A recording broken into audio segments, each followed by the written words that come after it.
missed me. I know you did.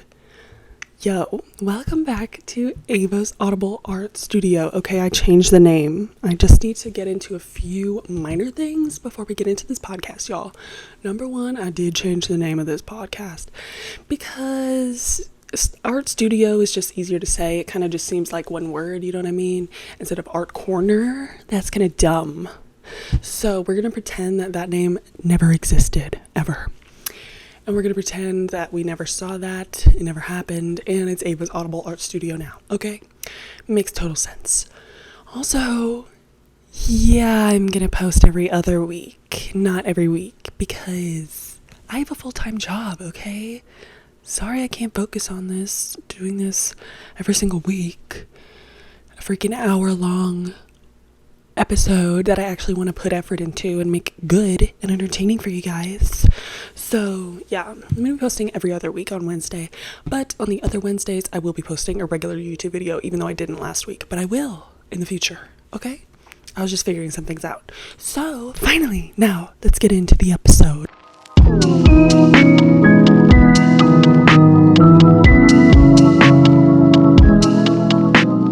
Hey, I missed y'all. Hey, how you doing? How you doing? I want you to share, if you're listening to this and you are enjoying it so far, the first episode and this episode, first of all, it's going to be getting better. So every episode is going to get better because I learn and improve. Okay. So share it with your art friends, with your fellow artists, anyone who is maybe like a small artist, wants to get better, or like the best artist that you know. Make sure to share it with them. Okay, thank you so much. I love you. All right, so I thought today to intro you guys for my little intro, I will be sharing some art history. Yes, because I did my research. If I'm gonna be the leader of the art community, you know, I gotta do my research. I got to fill your guys' brains with knowledge about art. So I did, and I took some notes. I'm gonna be telling you guys about three old paintings.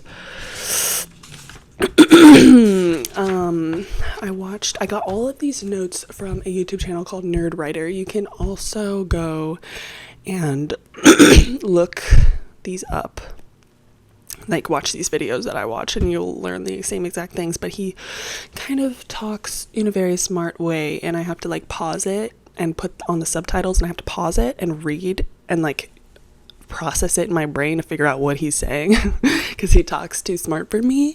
So I'm going to be telling you what Nerd Writer teaches you, but longer, well, maybe not longer, but in a more stupid way so that you actually understand. You know what I mean? I'm telling you it in normal person words. Okay? I promise this is going to make sense, and it's also kind of interesting. These, so I'm going to tell you this in chronological order. So we're going to start with, we're starting with Caravaggio. Okay, you probably know. Okay, I never took any art classes in high school or whatever, so I don't know what they teach you in art history class. Okay, so if you know this already, shut up. Pretend you don't. Okay, pretend you don't, because I know better than you, because I'm the leader of the art community. Okay, whatever, I'm sorry. I'm a narcissist, and I talk about how much I talk about myself too much, so let's get into it. So Caravaggio, he painted this painting in 1600 to 1605-ish. The year 1600. Like, dang, imagine living in the year 1600. That was literally 400 years ago. Life was crazy back then, y'all.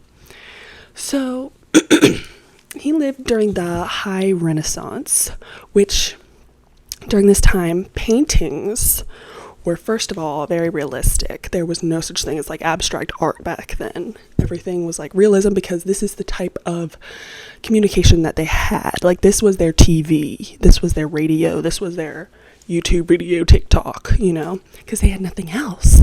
So this is how, and they couldn't read, like most of them were illiterate. So during the High Renaissance, paintings were devoted to ideal beauty, you know, of course, because humans are obsessed with like celebrities and stuff, you know, like ideal beauty. Linear perspective and balanced compositions. Like everything was trying to be perfect, beautiful, pretty. But this is the painting that Caravaggio painted, The Calling of St. Matthew. This is like one of his most famous paintings. So if you look at it, yes, it is realism, but it's kind of scary. You look at it and you're like, oh my God, what is happening? This is so dramatic. What's going on? What is happening?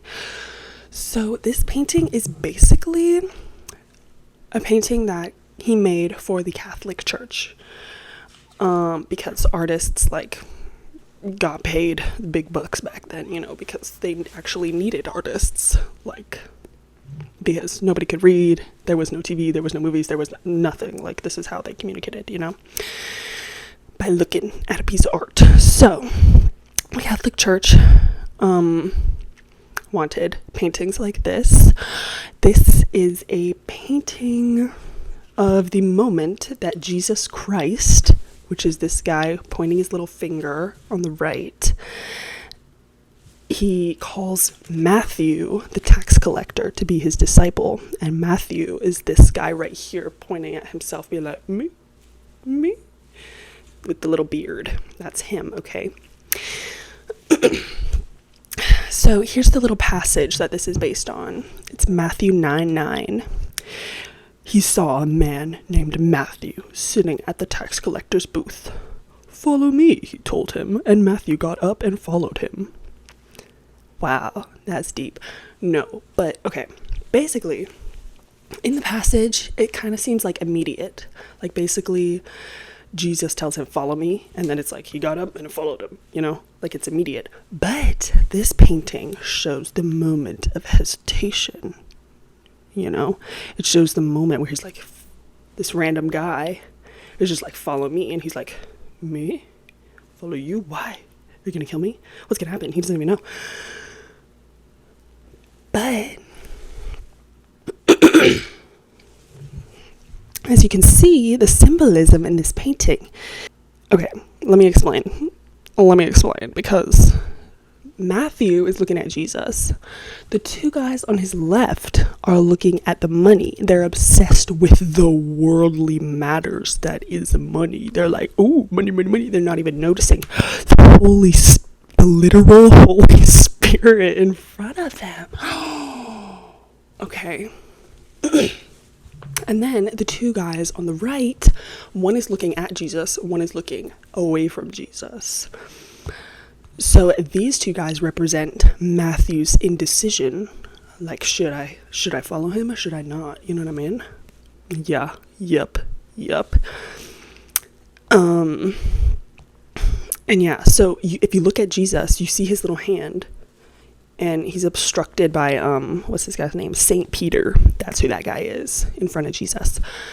And you can only see the side of Jesus's face. You can see his hand pointed at Matthew, and you can see his little halo, the glimmer of his halo right above him.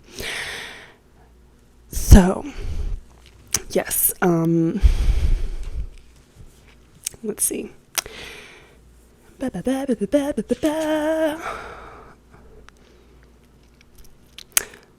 So this is basically the type of painting that the Catholic Church wanted back then, because like I said, everyone was illiterate, and the Catholic Church really wanted to hone in like the stories in the Bible to the people, because it's real apparently. So they're like, yeah, this really happened, and they wanted to give the stories like a human, like a realistic, like, so you could see that it like really happened, you know, so they could put it in their minds, you know, they could brainwash the people into thinking that this really happened. You know what I mean? The Council of Trent said art should strive to help Christians understand and reconnect with their faith. You know what I mean? It's helping Christians to understand the Bible because they couldn't read back then. It was the crucial way to communicate the Catholic stories. Okay. Because the painting, it's easily understandable. You can tell what's going on. And it also, like, the way it's painted with the darkness and the light coming in and the realism is like, it immediately stirs like deep emotion in you. Like, you know, this is like dramatic. You know, like, oh my God, something's happening here. Look at the halo on his side. Like, oh my God, something's, you know, it's crazy. It's crazy. It stirs deep emotion in you when you look at it. Okay. Some people didn't like the realism. They thought it was like vulgar. But to others, you could see the humanity in the stories. His figures were revelatory, heightening feelings of identification and involvement that the church wanted. Yes. But anyways, that's pretty much it for this painting. About Caravaggio, he was a sinner, apparently. He was not, like, he painted for the church, but he was not a good Christian, okay? He fighted in the streets, yep. But yeah, he killed a man in 1606, and then he died in 1610 at age 38, so... That's Caravaggio. Okay, so the next painting we're going to be talking about. So basically, like, I thought this was really cool because... Okay, let me continue talking about this painting because I thought that it was really cool because paintings today don't tell stories like this. They don't think about every single little detail like this because this is like... It's literally like a movie scene just in a painting. You know what I mean? Because if you just look at it, you kind of can't really tell what's going on. You're like, okay, there's a guy pointing at another guy, and then he's pointing at himself, and then, but like, literally, if this was in the Bible, like, imagine if this painting was in the Bible where Matthew 6:6 was. Like, it was like an illustration for the book, you know? Then the Bible would be so much more interesting. I don't know. You get what I'm saying, though? Like, they thought about every single little tiny thing. They had a point. There was a point to the lighting. There's a point to these two guys over here and these two guys over here. And there's a point to, like, you get it. Paintings don't be like this anymore, y'all. We need to put more effort into what we are doing. But whatever. Okay, now you're going to... This next painting was painted in 1642. Okay, so this is like 40 years after the last painting. Rembrandt. You probably also know of this guy. The Night Watch is what this painting was called. Sorry. The Night Watch is Rembrandt's most famous piece. Okay, this wasn't even like meant to look like this. When it was originally painted, it did not look this dark and dramatic. It was literally just, at the time, this was a genre of painting where they just painted civic guard portraits, like just a bunch of guys standing around because they were like famous or whatever. Okay. But this painting is like the only civic guard portrait that is like shown in schools today because the guy who painted it was low-key making fun of them. Let me tell you why. So, after like years of this painting existing, it kind of like darkened and turned this whole thing super dark and dramatic. Because it used to be like not even a nighttime scene. It wasn't even supposed to be called The Night Watch. It's just like some random guy saw this painting and called it the Night Watch after like years of it fading away and becoming dark. So yeah, it used to be a daytime scene, but basically a Dutch civic guards. This is a painting of Dutch civic guards in the 16th and 17th century. And basically they are groups of well-to-do Amsterdam citizens. Like basically they're just citizens who are like rich or whatever. They are tasked with keeping the peace should threats come to the city walls. So they basically like don't have any training or whatever. They're just supposed to like be tough guys and like fight for. Okay, so the shadow and the light and the like action in this piece represents drama. They loved the drama back then because it's like a movie scene in a portrait, you know what I mean? It's like you look at all the little tiny details of all the different people and their faces and like what they're doing, and you can, it's like a movie scene. The drama's going on, you know what I mean? And the fact that it's like so dark and the painting looks like how the painting looks as a whole, you can tell like it stirs deep emotion in you. You can tell there's something going on. You want to know what's going on. They're like, ooh, hold up. So anyways, yeah, so the focal point is the captain and the lieutenant right here in the middle, these two guys. So the captain is the guy in the black, and he's holding out his little hand. This is like the most famous part of this piece. He's holding out his little hand. It looks so 3D. If you look at his hand close up, I will for our YouTube watchers, I will show you this painting, of course, on the screen. But if you're listening to audio, you just have to listen to my words and imagine. So he's holding out his little hand. It looks so 3D. These people were so good at painting and like foreshortening, perspective, all that. Like, oh my god, I could never. So yeah, that's the captain holding out his little hand, and then the lieutenant is the guy in the white right beside him.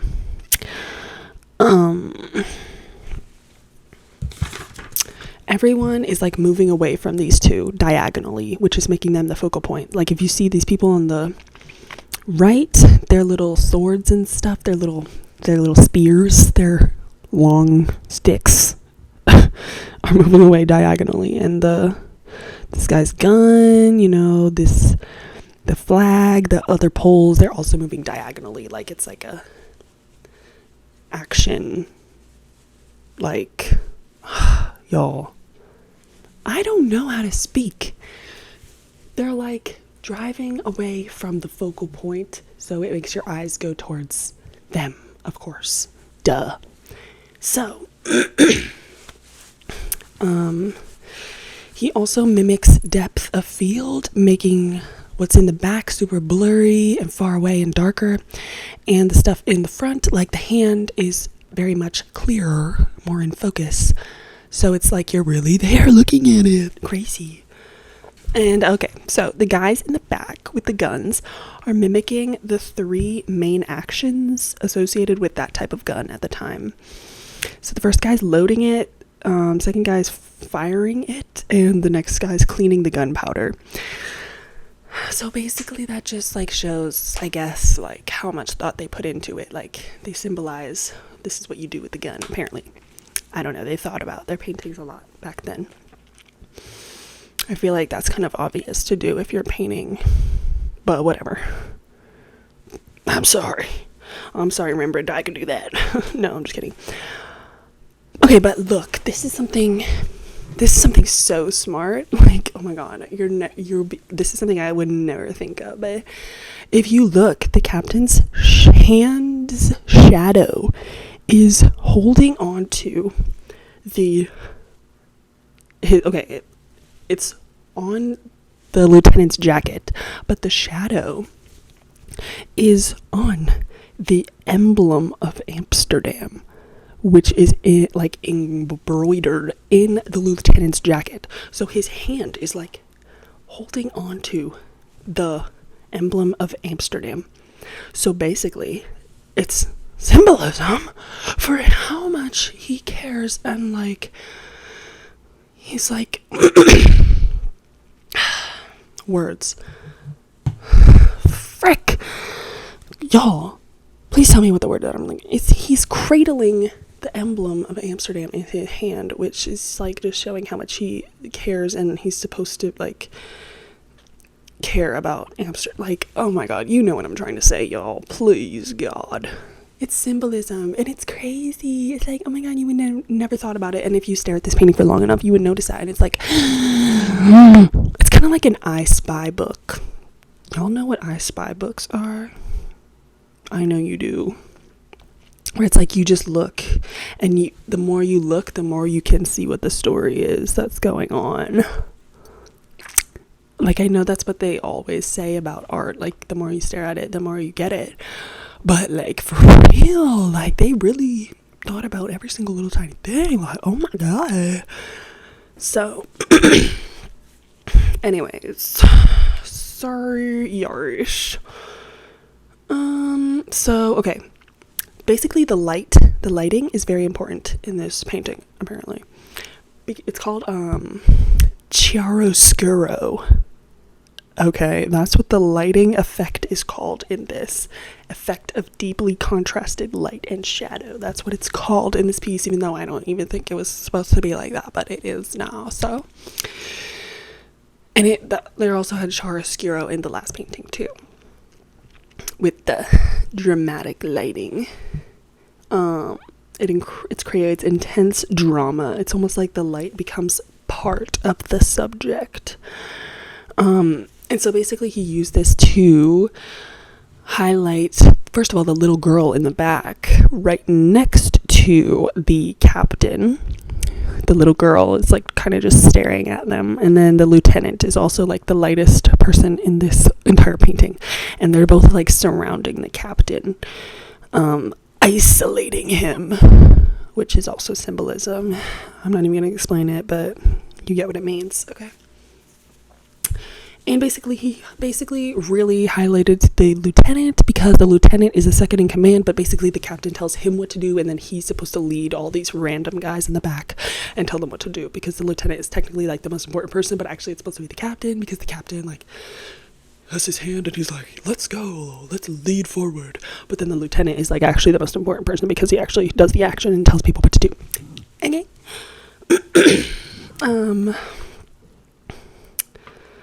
So yes, every man's face is highlighted, okay, lost in their own world. So this is basically moments before they set out to do whatever they're gonna do for the day, you know what I mean? And this is how the artist was making fun of these people, okay? Because basically at this time, it was near the end of the 80 Years' War with the Spanish, and they were the Dutch, which I guess is Amsterdam. That's what you call the people, Dutch. Don't ask me, I don't know. They were prosperous, and they were more ceremonial than necessary. So basically, they were being men, and they were like, oh yeah, we're so amazing, we can do whatever we want. But at this point, they don't really know what they're doing, and they're actually stupid. And they're just like playing around with their little weapons. They go to work, they play around with weapons, and they talk, and they get portraits painted of them, because they think they're so important and fancy, because they're winning the 80 Years' War or whatever. So basically it's just a club for men to come around and play with their little weapons. And so he was basically making fun of them, because if you look at all these people, they really don't really know what they're doing. Like, you kind of doubt that they're gonna win whatever they're about to do, because they all look like they didn't really know what they're doing, you know what I mean? They're all just like fooling around. Anyways, the endless jockeying between light and dark, chaos and order, and nation versus individual. Okay, that is what makes you doubt that they're gonna win whatever they're about to do. The endless jockeying.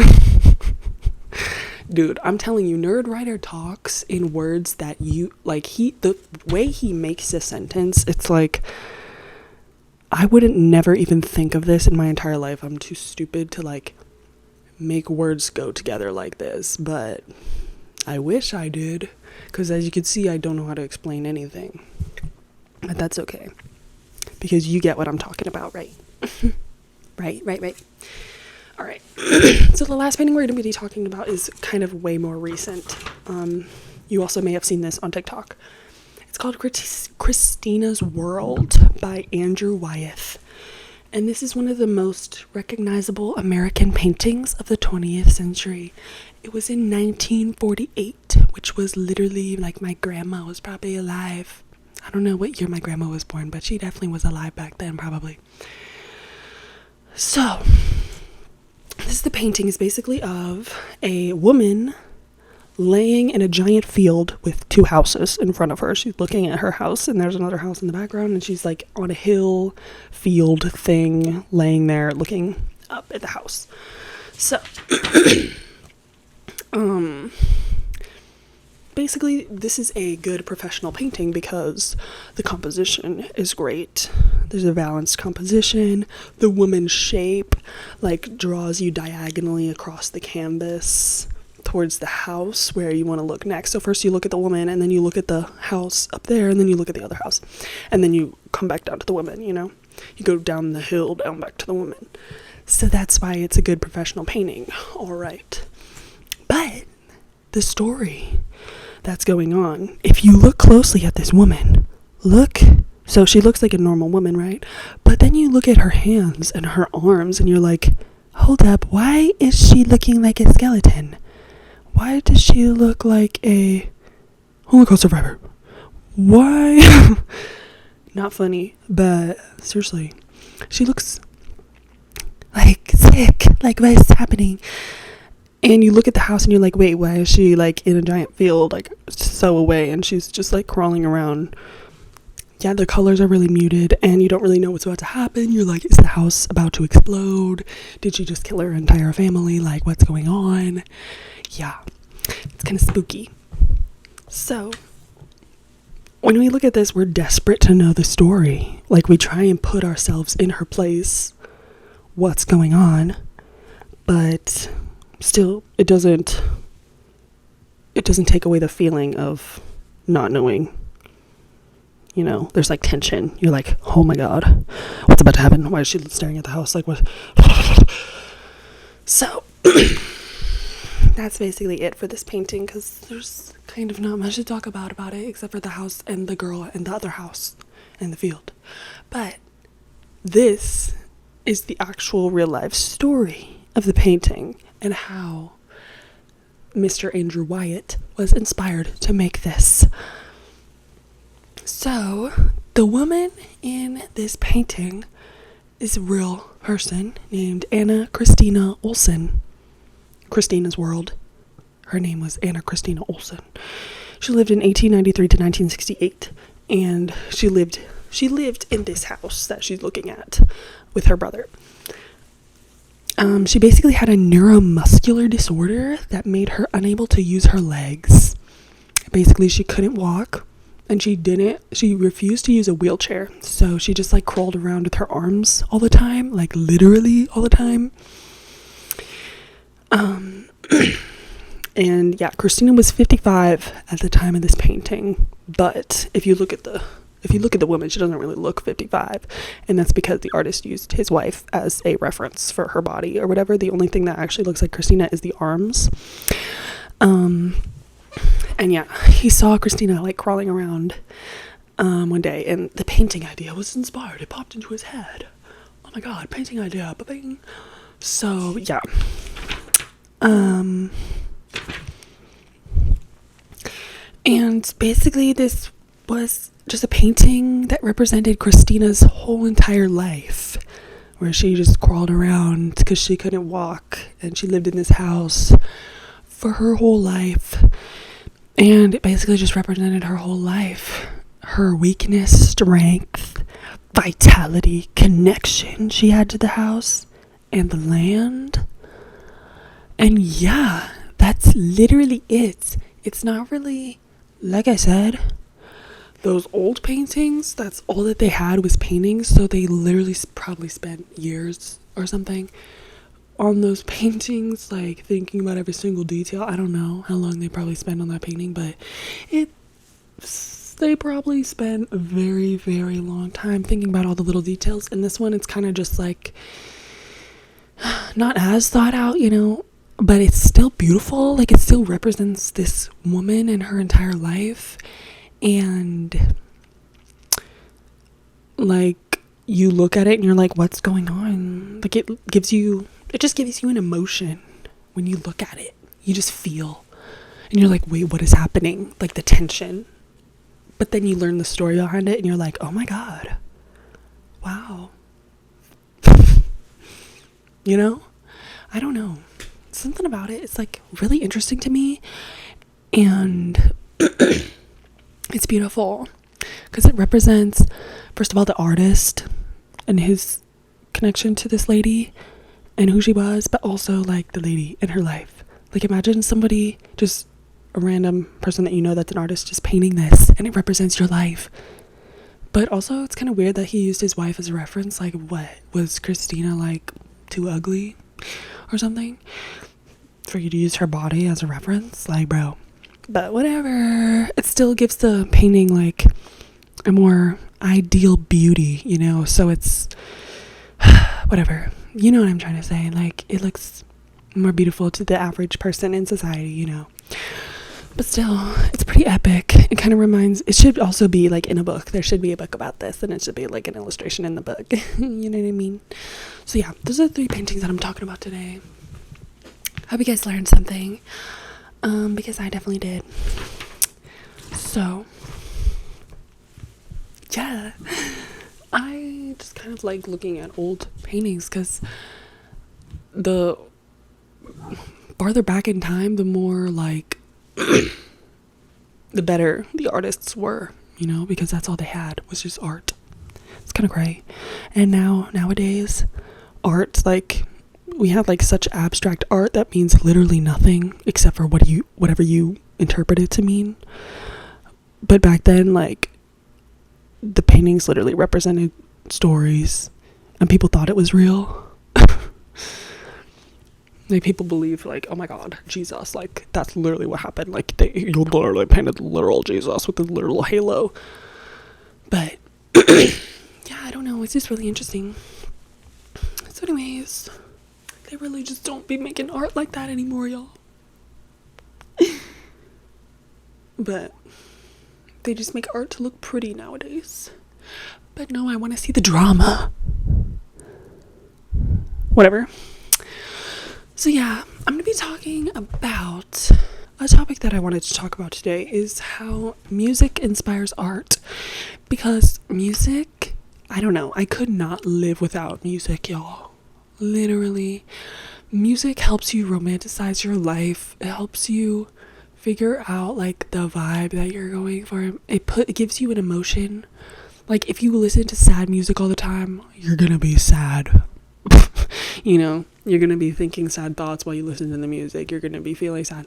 If you listen to happy music, you're going to be like, oh my God, wait, like, look, it's actually a sunny day and life is actually beautiful, and I kind of just want to go skip around outside, But yeah. So, let me tell you guys some of my current favorite songs, because I feel like I have really good music taste, y'all, especially recently. So this is my I make a new playlist every single month. This is my September playlist. Okay, these are also like pretty happy songs. Also, did you guys know that 70% of people are listening to old music right now? Because new music that is coming out is so bad. 70% of people are listening to old music. Or something like that. I don't know where I learned that from, but I just know. It's a fact. Nobody's listening to new music because it all sucks. So, yeah. So, I have been listening to Fleetwood Mac is such a slay. Like, As Long As You Follow. Like, I just listened to that in the car and I'm like, oh my God, I'm vibing out right now so hard. Like, it's such my vibe. You know what I mean? Like, I really wish that I could play music on this podcast, but I can't because copyright. Frick copyright, guys. Can we make copyright illegal? Let's just use let's use other stuff for free. Let's use other artists' work for free and make it our own. I'm joking, but I just wish I could play music on YouTube. Like, come on. I'm not making money off this, y'all. Come on. Anyways. Yeah, so Fleetwood Mac is a slay. It is such my vibe. It's so, like, it's beachy. It's happy, but also it's like, guys, I wish I'd just listen to the freaking song and you will understand. As long as you follow. Or I could sing it to you, but then you won't understand because it's just not as good. I wish I could sing. I wish I had a voice like Ariana Grande. That would be insane. If I had a voice like Ariana Grande, literally you guys would not even understand. Like, I would rule the world. God gave me this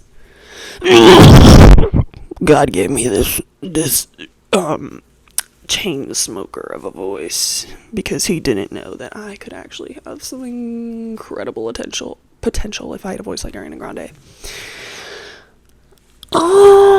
Yeah. Also, okay, these songs are kind of cringe, but if you just listen to it, like One Republic, I Ain't Worried, that song from Top Gun 2, the newest Top Gun, like where the hot guys are dancing around on the beach.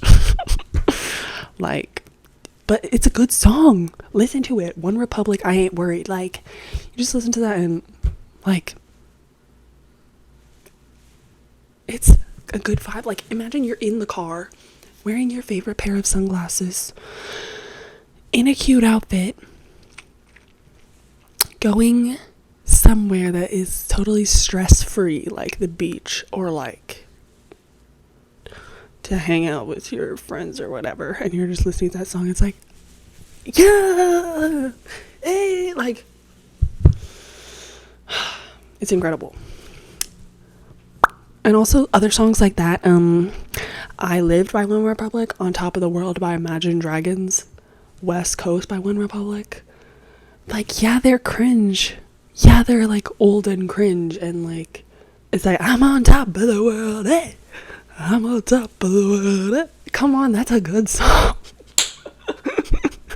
Come on. Like, music is the soundtrack to your life. Like, if I had a movie and I wanted songs to be my soundtrack, if I wanted my playlist to be the soundtrack to my movie that I would hypothetically have, I'm on top of the world, eh? I'm on top of the world, eh? And the beat for the one now, taking my knees to the dirt. Like, come on, that's an epic song. I mean, yeah, like, nothing that I do in my life gives me actually that, like, happiness that I feel when I listen to that song. Like, nothing that I do in my everyday life gives me that vibe where it's like I should be listening to that song. Unless I'm like on the boat or something. Unless I'm like on vacation. But anyways, I do listen to that song on a daily basis, and just when I'm doing my everyday mundane tasks, and it makes me feel good, okay? Okay. Also, let me see another one. Dog Days Are Over by Florence and the Machine. Okay, first of all, I love this song. Second of all, I heard it in the grocery store. They were playing it at like Harris Teeter or something, and I was like, oh my, stupid. The dog days are over. The dog days are gone. You know that song? It's so good. Y'all, you don't even understand. Seriously. So yeah, those are the like vibes of songs that I love at the moment. Okay. So Music, how this has to do with art, let me explain. The art that I am currently making is mainly for content purposes. I don't have insane symbolism like they used to in the 1600s. I don't like make incredible oil paintings that have insane symbolism that make you feel deep emotion when you see it. No, I just mostly make things that look cool to like tween artists on the internet, on TikTok, and I make stuff so people like the video and share it with their friends and are inspired by it and want to create something similar to improve their skill, basically. But when you listen to music, you daydream. Okay, I'm an insane daydreamer, okay? I be thinking, like, if you watch a movie, right? Let's say you watch a movie, you get inspired. Okay, like, music makes the movie, you know? If there was no music in the background to a movie, it would be so boring, you know what I mean?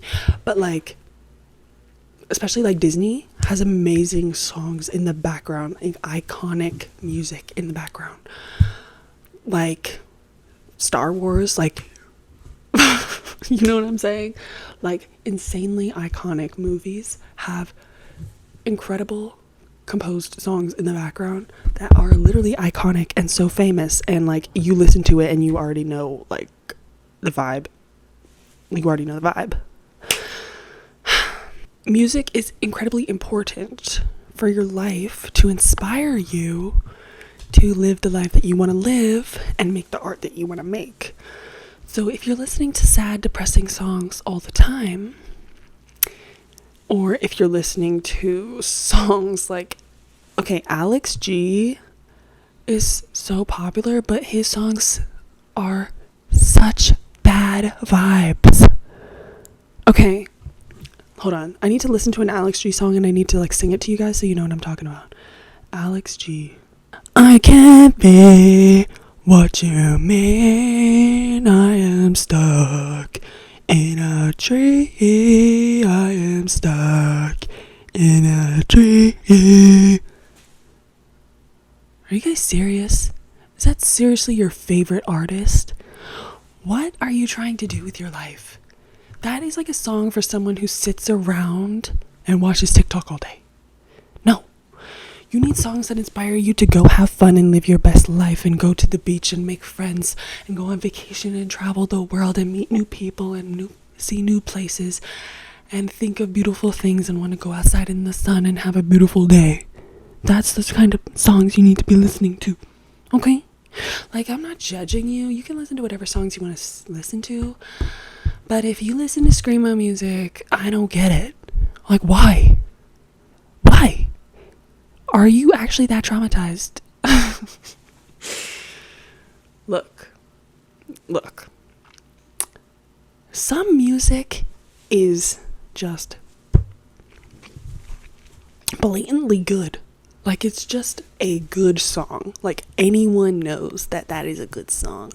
Like, Taylor Swift's old songs, those are just blatantly good songs. Like, freaking Disney movie soundtrack songs, blatantly good songs. Like Disney princess songs, like songs from The Little Mermaid, like those are just blatantly good songs. Like, anyone can know that. A whole new world, like that's just a good song. And I'm not saying you need to listen to Disney princess songs, but you need to listen to songs that give you the vibe that you want to have. Everything, like I said in the last episode, whatever you like is your personality. Whatever you like is you, basically.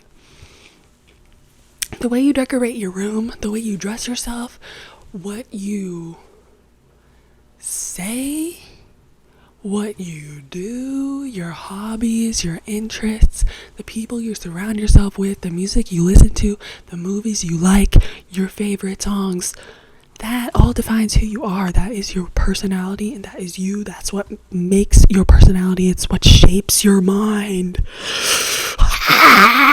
So if you're listening to Alex G and freaking Deftones and sad, depressing, like emo screamo songs all the time, and like the worst rap music you've ever heard in your, like, there are good rap songs, like blatantly good, but there are also rappers that are just bad. Why are you listening?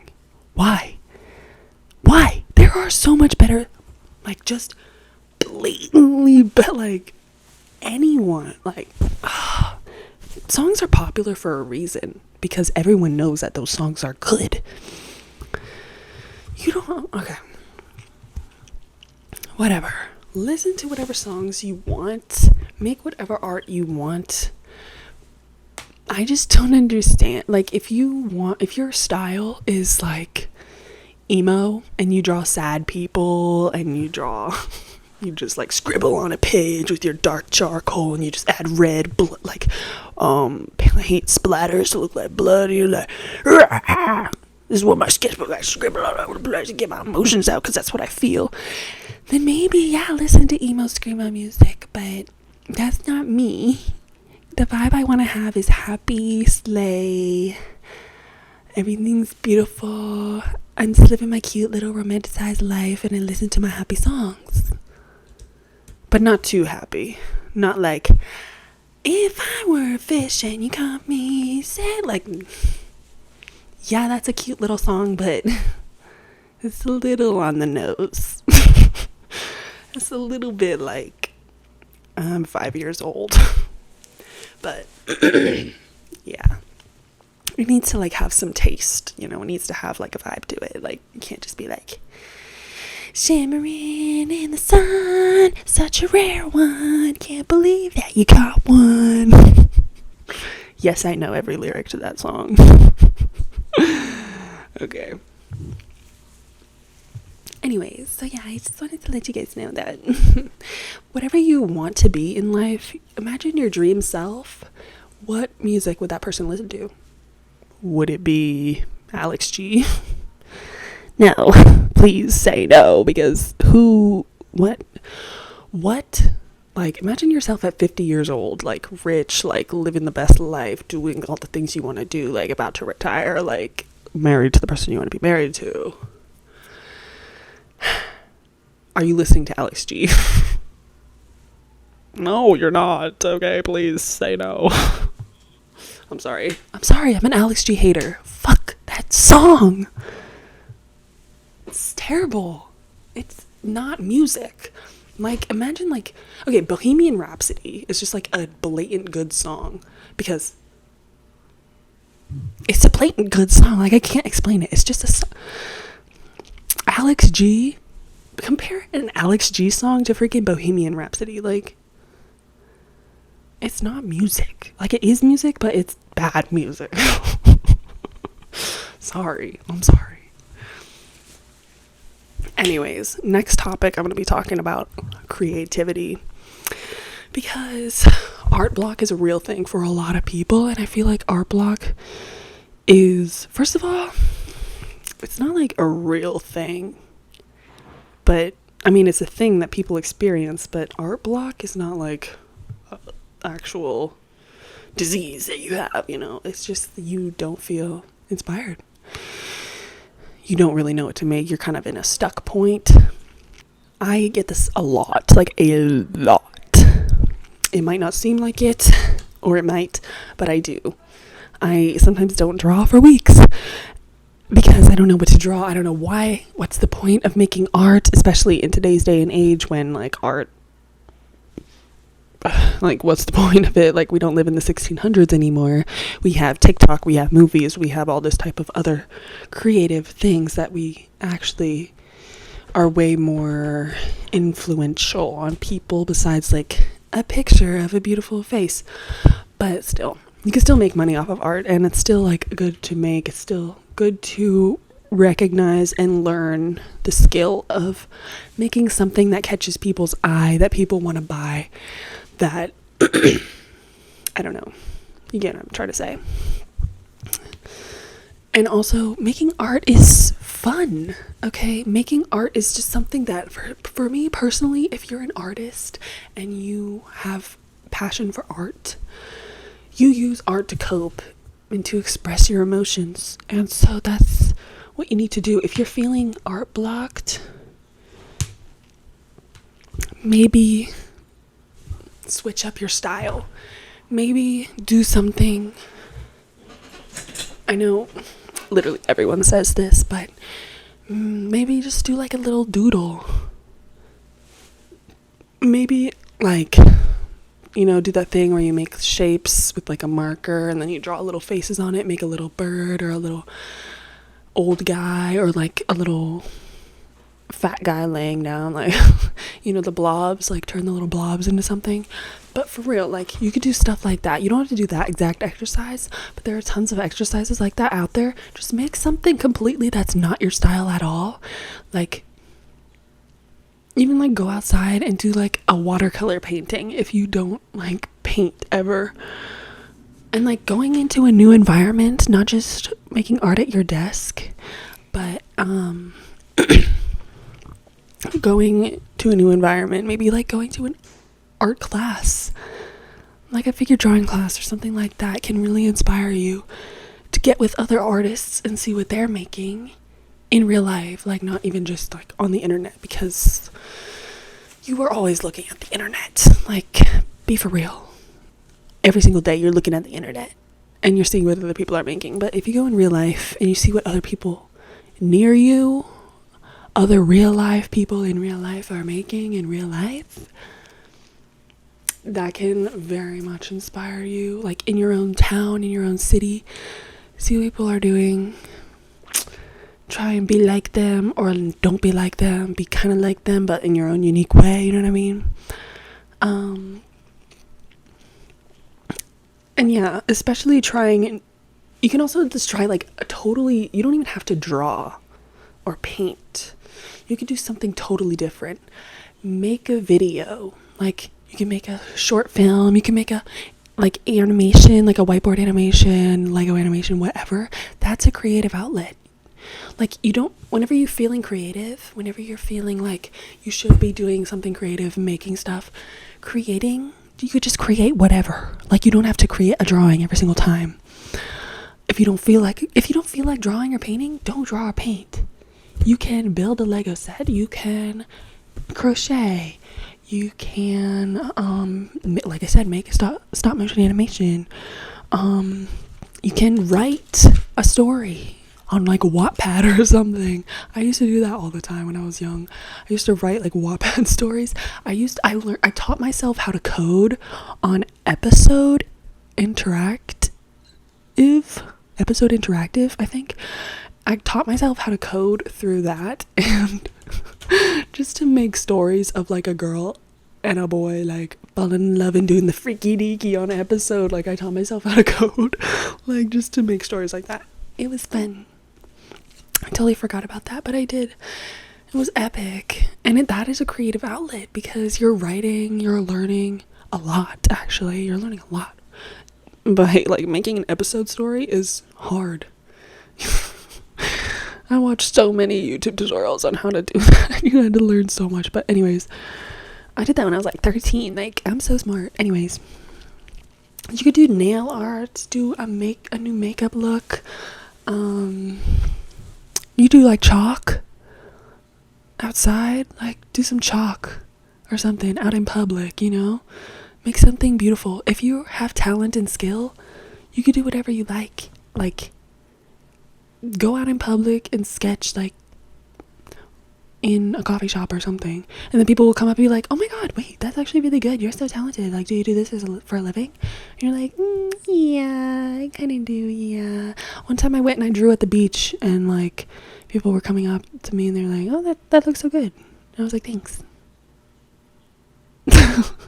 Like, it's so much better, like that's way more fun and inspiring than to just sit in your room and sketch by yourself. And then you look at it and you're like, this is ugly. And then you go and you lay in your bed and you watch TikTok for 6 hours straight. And you learn nothing and you do nothing. But if because in real life, people don't see people making art that's actually good. So if you actually have real life talent and you go out in public and you're not like the best online, but in real life, you're really good. You're so much better than the average person, and that's not something that people see every day. So that will inspire you when they compliment you and you're like, wow. And they're like, wow, you're really good. And you're like, oh my God, actually, thanks. Because I don't feel that good when I post on the internet and I get 100 likes. But in real life, people actually think this is incredibly talented and incredibly extraordinary. Yeah, anyways. So, okay, the last topic that I want to talk about today. Let's get into it. I'm going to be talking about how art affects people nowadays, like in today's day and age. Because art really, like, doesn't mean anything. Like, we don't need art, but we do. We do, but we don't. It's not a necessity like it used to be in the 1600s. Like, because we have videos, like I said, movies, TikTok, Instagram, all that. But I do genuinely feel like people really need real art. Like these Google minimalistic characters that they put on Google. Y'all, you know what I'm talking about. If you don't, I'm putting it on the screen right now. This type of art, please no God, please no God.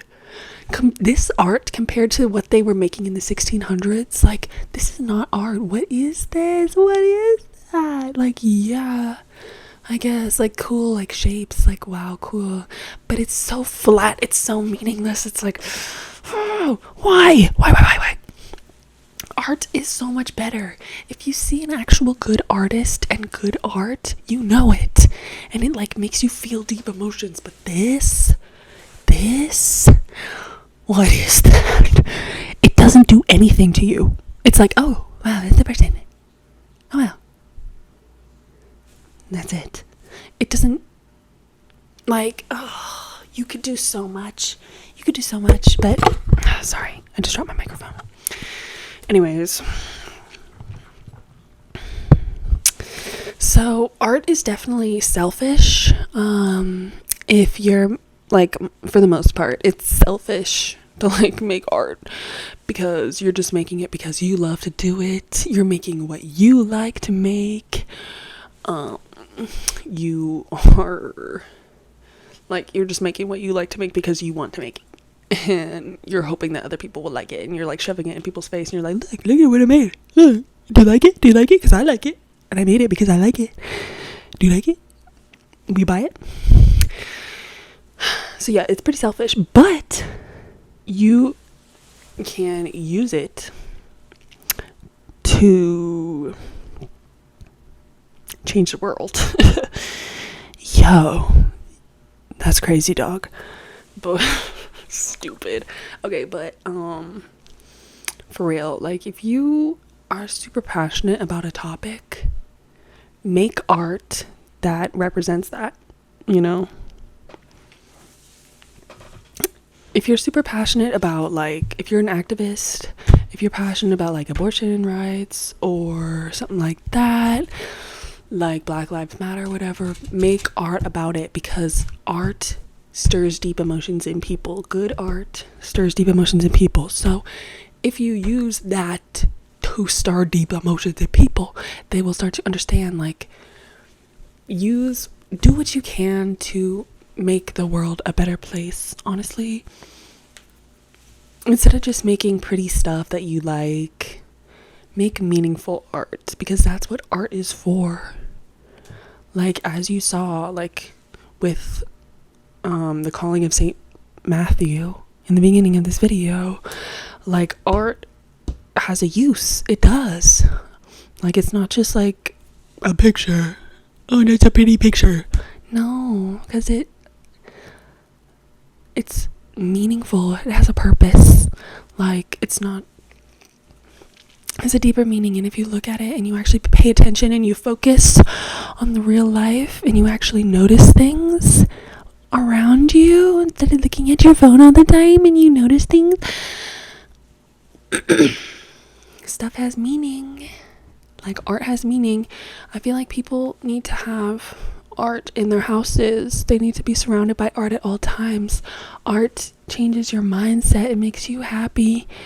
Like, it inspires you. It motivates you. Makes you creative. Makes you want to do better things in the world. Like, actual good art changes people. And like, if I never had art, like when I was a kid, and I didn't have like, like illustrations in my books or whatever, and I didn't see like these animations when I was a little kid that like inspired me to want to do animation and do art and draw and stuff, what would I be doing right now? Who would I be? I would not be an artist if I didn't have that inspiration when I was a kid. And even like today. Like, what would I be doing? I don't even know. That's crazy. But yeah. So art definitely has a purpose, even if you feel like it doesn't. Use art to communicate what you want the world to know. You know what I mean? Basically, that's what I'm saying. So yeah, that's kind of all that I have for you guys today. I really hope you enjoyed this episode of Ava's Art Studio, Ava's Audible Art Studio.